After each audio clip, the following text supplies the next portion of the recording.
It's been really long since I've been to Govardhan और मैंने इतना प्लान किया। मैंने राखी पे प्लान किया, मैंने जन्माष्टमी पे प्लान किया और लिटरली एक ऐसा हुआ था टाइम जब सब कुछ प्लानिंग थी, हम जाने के लिए बिल्कुल रेडी थे, लेकिन किसी ना किसी वजह से वो कैंसिल हो जा रहा था। मैं गोवर्धन इतना मिस कर रही थी, ये गलियाँ मैं इतना मिस कर रही थी और मैं रोज़ ही भगवान से बोलती थी कि प्लीज़ एक बार बुला लो फिर से, क्योंकि मैं लास्ट मई में आई थी और अब 3 महीने हो गए, 3-4 महीने हो गए थे।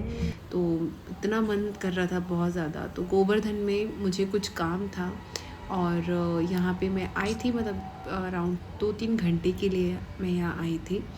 मैंने जैसे ही मैं दिल्ली पहुँची, मैंने तुरंत अपना टिकट बुक किया। टिकट बुक करके फिर मैं गोवर्धन आई, क्योंकि मुझे गोवर्धन इतना ज़्यादा पसंद है। मतलब वहाँ पे अभी भी ऐसा लगता है कि अभी कहीं से भी कृष्णा निकल के आ जाएंगे।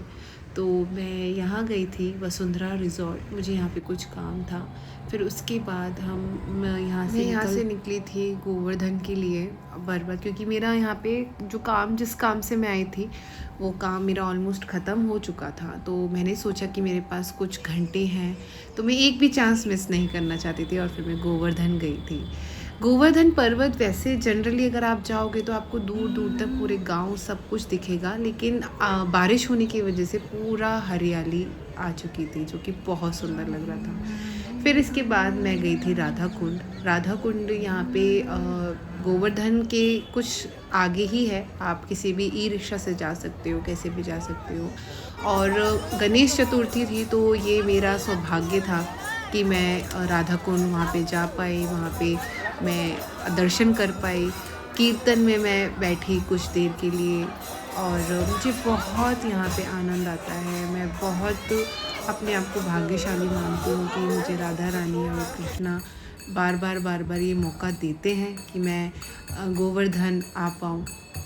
तो मैं यहाँ पे बैठी, यहाँ पे राधा कुंड में ही सब यहाँ पे कीर्तन कर रहे थे और यहाँ पे इतना आनंद आता है। आप यहाँ अगर बैठोगे तो सारी जितनी भी आपकी परेशानियाँ हैं, जितना भी आपकी प्रॉब्लम्स हैं, वो सब चली जाती। फिर आप बस कृष्ण के और राधा रानी के रंग में रंग जाते हो।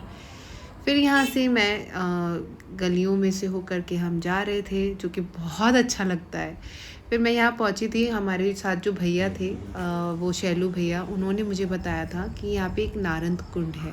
तो नारद कुंड मैं यहाँ फ़र्स्ट टाइम आई थी, क्योंकि हम फैमिली के साथ जाते हैं, हम हर जगह घूमते हैं, लेकिन ये फ़र्स्ट टाइम मैं यहाँ पे नारद कुंड आई थी। तो इस बार मैं फैमिली के साथ नहीं, इस बार मैं अकेले आई थी और यहाँ पे उन्होंने मुझे नारद कुंड के बारे में बताया। और ये बहुत ही शांत जगह है, मतलब यहाँ पे शनि देव जी का मंदिर है और ये इसको पूरे इस जगह को नारद कुंड कहते हैं।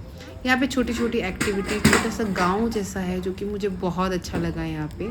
और यहाँ पे मैंने कुएं से पानी निकालने की कोशिश कर रही हूँ, क्योंकि ये मुझे बहुत ज़्यादा फैसिनेट करता है कि मुझे बचपन से ही गांव बहुत ज़्यादा फैसिनेट करता है। तो मैं वो ट्राई कर रही थी, वो लाइफ में जीना चाह रही थी जो हमें कृष्ण के टाइम पे गोपियाँ करती होंगी, या जो भी उस टाइम पे पानी निकालते थे, या जो भी, मुझे बहुत अच्छा लगता है। फिर मैं यहाँ निकल गई थी वापस। यहाँ पे देखो आप, बारिश होना स्टार्ट हो गई है और मुझे इतना अच्छा लग रहा था। वो जो हवाएं और जो वो बारिश की बूंदें जब मेरे चेहरे पे पड़ रही थी, ऐसा लग रहा था, ऐसा फील हो रहा था जैसे कि कृष्ण खुद अपनी कृपा जो है वो बरसा रहे हैं। और मैं अपने आप को बहुत ज़्यादा लकी मानती हूँ कि मुझे ये चीज़ महसूस करने को मिला, क्योंकि मुझे बहुत मन था कि वृंदावन की बारिश को मैं देखूं, वहाँ के गोवर्धन की जो बारिश में जो टाइम होता है उस टाइम पे बहुत सुंदर हो जाता है, तो मैं उसको देखूं। फिर गोवर्धन के बाद मैं यहाँ आ गई थी वृंदावन में मैं एमवीटी में रुकी थी। मैं आपको इसका वीडियो शेयर करूँगी, बहुत अच्छी जगह है, बिल्कुल इस्कॉन के सामने ही है, आप रुक सकते हो। फिर मैंने तुरंत बिना किसी टाइम वेस्ट के मुझे दर्शन करने थे, मैं इस्कॉन टेम्पल गई और इस्कॉन टेम्पल में मैंने कृष्णा और राधा रानी के दर्शन किए और मैं इतनी खुश हो गई देख के, मैं आपको बता नहीं सकती वर्ड्स में। तो इस्कॉन टेम्पल बिल्कुल एमवीटी के सामने है। अगर आप जैसे सुबह मंगला आरती अटेंड करना चाहते हो और बिल्कुल भी टाइम वेस्ट नहीं करना चाहते हो तो यहाँ पे आप एमवीटी में ही रुकना, क्योंकि बिल्कुल जस्ट सामने रहता है एमवीटी के और ज़्यादा टाइम नहीं लगता। फिर इसके बाद मैं यहाँ पे रात हो चुकी थी काफ़ी, तो मैंने थोड़ा सा यहाँ पे और एक्सप्लोर किया और सुबह से आई हुई थी, भूख भी बहुत ज़्यादा लग रही थी। एमवीटी में ही रेस्टोरेंट है, वहाँ पे मैंने पिज़्ज़ा खाया और सब वीगन होता है यहाँ पे, कुछ भी ऐसा नहीं होता है। फिर अगली मॉर्निंग मैं मंगला आरती के लिए निकली और मैं यहाँ पे इस्कॉन टेम्पल पहुँची। मैंने मंगला आरती अटेंड किया यहाँ पे। मंगला आरती में आप देख रहे हैं दर्शन होने से पहले सारे भक्त यहाँ पे बैठ करके शांति से भजन कीर्तन करते हैं, ध्यान लगाते हैं कृष्ण भगवान का और राधा रानी का। फिर जो ये मोमेंट है हम जिसको सबको इंतज़ार रहता है वो है दर्शन का। यहाँ पे कृष्ण और राधा रानी ने दर्शन दिया और आप देख सकते हैं कितने सुंदर लग रहे हैं, नज़र न लगे इन दोनों को, इतने सुंदर लग रहे हैं। उनको देख कर के जो मन प्रसन्न हुआ है मैं नहीं बता सकती। अगर आपको ये एक्सपीरियंस करना है आप प्लीज़ ज़रूर जाना, मंगला आरती वहाँ पे ज़रूर अटेंड करना, 4:30 बजे स्टार्ट हो जाती है।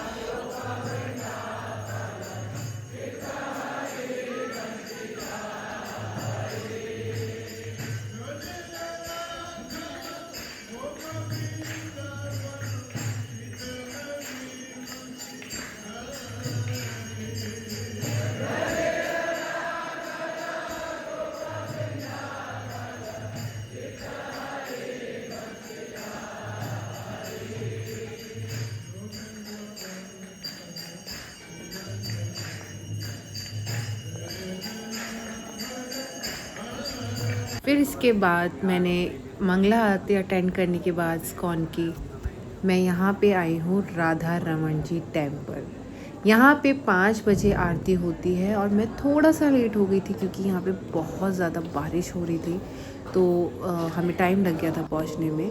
और बट भगवान की ऐसी कृपा थी कि यहाँ पे 15 मिनट आरती लेट हो गई थी। इसका मतलब मैंने कुछ मिस नहीं किया। मैंने यहाँ पे बहुत अच्छे से ठाकुर जी के दर्शन किए, आरती अटेंड की, उनके संग खूब भजन मेरे कीर्तन दर्शन तो किए। काफ़ी अच्छे हो गए थे।